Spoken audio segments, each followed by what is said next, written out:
Hindi audio book अमीर बनने का नया विज्ञान बाई बेलेस डी बेटल्स। लेसन 8 विशेष तरीके से सोचना। अध्याय 6 में उस व्यक्ति की कहानी दोबारा पढ़ें जिसने अपने मकान की मानसिक तस्वीर बनाई थी। इससे आपको अमीर बनने के पहले पायदान का अच्छा ज्ञान मिलेगा। स्पष्ट और सटीक बने। आपको अपनी मनचाही चीज़ की स्पष्ट और सटीक मानसिक तस्वीर बनानी होगी। आप कोई विचार तत्व के पास तब तक नहीं पहुंचा सकते जब तक वह आपके सामने स्पष्ट ना हो। देने से पहले आपके पास होना चाहिए। और कई लोग विचारशील तत्व पर छाप इसलिए नहीं छोड़ पाते क्योंकि उनके मन में उन चीज़ों का सिर्फ अस्पष्ट और धुंधला विचार होता है जिन्हें वे करना या पाना चाहते हैं या जो वे बनना चाहते हैं। दुनिया में कुछ अच्छा करने के लिए दौलत पाने की सामान्य इच्छा ही पर्याप्त नहीं है। यह इच्छा तो हर इंसान में होती है। सैर करने, नई नई चीज़ें देखने, अधिक जीने वगैरह की इच्छा भी पर्याप्त नहीं है। ये सारी इच्छाएं भी हर इंसान में होती हैं। अगर आप किसी दोस्त को संदेश भेजते हैं तो आप उसे वर्णमाला के सारे अक्षरों की सूची नहीं भेज देते। आप यह उम्मीद नहीं करते कि इससे वह अपने आप ही संदेश समझ लेगा। आप शब्दकोश में से किसी भी जगह से शब्द उठाकर उसे यूं ही नहीं जोड़ देते हैं। आपको ऐसा स्पष्ट संदेश भेजना होता है जिसका अर्थ आप दोनों ही अच्छी तरह समझ सकें। इसी तरह जिस समय आप विचारशील मस्तिष्क पर अपनी इच्छाओं की छाप छोड़ने की कोशिश करते हैं तो अपने कथन को स्पष्ट बनाना न भूलें। आपको पता होना चाहिए कि आप क्या चाहते हैं। स्पष्ट और सटीक बने। आप निराकार इच्छाओं और अस्पष्ट हसरतों को बाहर भेजकर सृजनात्मक शक्ति की प्रक्रिया शुरू नहीं कर सकते, न ही कभी अमीर बन सकते हैं। अपनी इच्छाओं का विश्लेषण करें जिस तरह से अध्याय 6 में उस मकान वाले व्यक्ति ने किया था। देखें कि आप क्या पाने के लिए तैयार हैं। फिर एक स्पष्ट मानसिक तस्वीर बनाएं जैसा आप उसे पाने के बाद देखना चाहते हैं। मानसिक तस्वीर बनाना। इसके बाद आपको स्पष्ट मानसिक तस्वीर या सपने को लगातार अपने मस्तिष्क में रखना होगा। जिस तरह नाविक के मस्तिष्क में हमेशा वह बंदरगाह होता है जिसकी ओर वह अपना जहाज ले जा रहा है, उसी तरह आपको भी हर समय अपना चेहरा सपने की ओर रखना होगा। आपको इसे नज़रों से ओझल नहीं होने देना चाहिए, ठीक वैसे ही जैसे नाविक कंपास को ओझल नहीं होने देता। अपनी तस्वीरों के मनन में फुर्सत का अधिक से अधिक समय बताएं। आपको एकाग्रता का अभ्यास करने की आवश्यकता नहीं है। प्रार्थना और कथन के लिए भी अलग से समय निकालने की आवश्यकता नहीं है। मौन में जाने या ऐसी कोई अजीब चीज़ करने की आवश्यकता नहीं है। इनमें से कुछ गतिविधियां अपने विशेष उद्देश्यों के लिए भले ही अच्छी हो सकती हैं, लेकिन आपको अपना लक्ष्य हासिल करने के लिए बस यह जानने की आवश्यकता है कि आप क्या चाहते हैं। फिर इसे इतने ज़बरदस्त तरीके से चाहें कि आपके विचारों में हर समय बना रहे। आप जितनी स्पष्ट और सटीक मानसिक तस्वीर बनाते हैं और उसकी जितनी अधिक कल्पना करते हैं, उसके आनंददायक हिस्सों को जितनी विस्तार से देखते हैं, आपकी इच्छा उतनी ही सशक्त होगी। और आपकी इच्छा जितनी सशक्त होगी, आपके लिए अपने मस्तिष्क में मनचाही चीज़ की तस्वीर बनाकर रखना उतना ही आसान होगा। यह तो अनचाही चीज़ें हैं जिन पर ध्यान केंद्रित करने के लिए कोशिश करने की आवश्यकता होती है। याद रखें, इस पुस्तक में बताए गए तरीके उन्हीं लोगों के लिए हैं जिनकी दौलत पाने की इच्छा इतनी प्रबल है कि मानसिक आलस और सरलता के मोह से उबर कर उनसे हर आवश्यक काम करवा सकें। जब तक आप सचमुच अमीर बनना और अपनी क्षमता तक न पहुंचना चाहते हो, तब तक आपकी इच्छा इतनी प्रबल न हो जाए कि आपके विचार आपके सपने पर उतनी ही स्थिरता से केंद्रित हो जिस तरह चुंबकीय ध्रुव कंपास की सुई को रखता है। जब तक कि इस पुस्तक में बताए गए निर्देशों का पालन करना आपके लिए संभव नहीं होगा। इरादे और आस्था के साथ। बहरहाल, स्पष्ट मानसिक तस्वीर के लिए अलावा कुछ और भी आवश्यक है। अगर आप इतना ही करते हैं तो आपको सिर्फ दिवा स्वप्न देख रहे हैं। आप में अपने सपने को साकार करने की शक्ति या तो बहुत कम है या बिल्कुल भी नहीं। आपके स्पष्ट सपने के पीछे इसे हासिल करने, इसे साकार रूप में लाने का सच्चा इरादा भी होना चाहिए।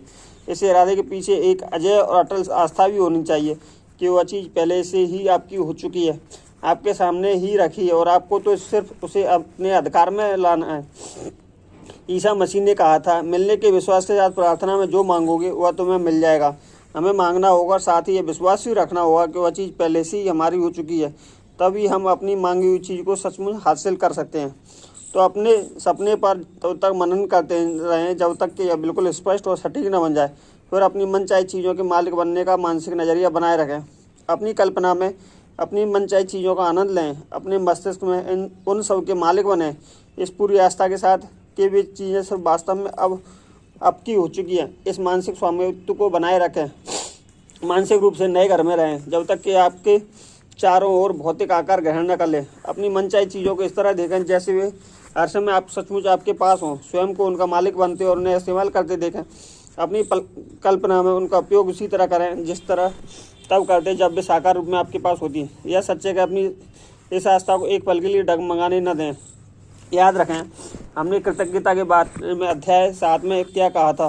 कृतज्ञ रहें जब आप इसकी कल्पना कर रहे हो तब कृतज्ञ रहें, जब आप किसकी अपेक्षा कर रहे हो तब कृतज्ञ रहें, और जब यह साकार हो जाएगा तब कृतज्ञ रहें। जो लोग ईश्वर को उन चीज़ों के लिए सचमुच धन्यवाद देते हैं जो अब तक सिर्फ कल्पना में है, उनमें सच्ची आस्था होती है। वे अमीर बनेंगे। वे अपनी हर मनचाही चीज़ का सृजन अवश्य करेंगे। प्रार्थना दोहराने की आवश्यकता नहीं है। आपको अपनी मनचाही चीज़ों के लिए लगातार प्रार्थना करने की आवश्यकता नहीं है। उनके बारे में हर दिन ईश्वर को बताने या याद दिलाने की आवश्यकता नहीं है। आपका नाम तो उन चीज़ों की इच्छा को समझदारी से व्यक्त करना है जो आपको कहीं अधिक बेहतर जीवन देंगी।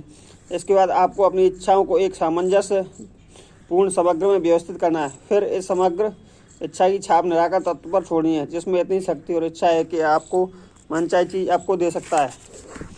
लेकिन शब्दों को दोहराने भर से छाप नहीं छूटती। यह काम तो अपनी सारी इंद्रियों के माध्यम से कल्पना करने से होता है, या तो इसे हासिल करने के अटल इरादे के साथ लगातार मानसिक तस्वीर देखते रहने से होता है, या तो इस अटल आस्था से संभव होता है कि वह चीज़ आपको हर हाल में मिली ही जाएगी।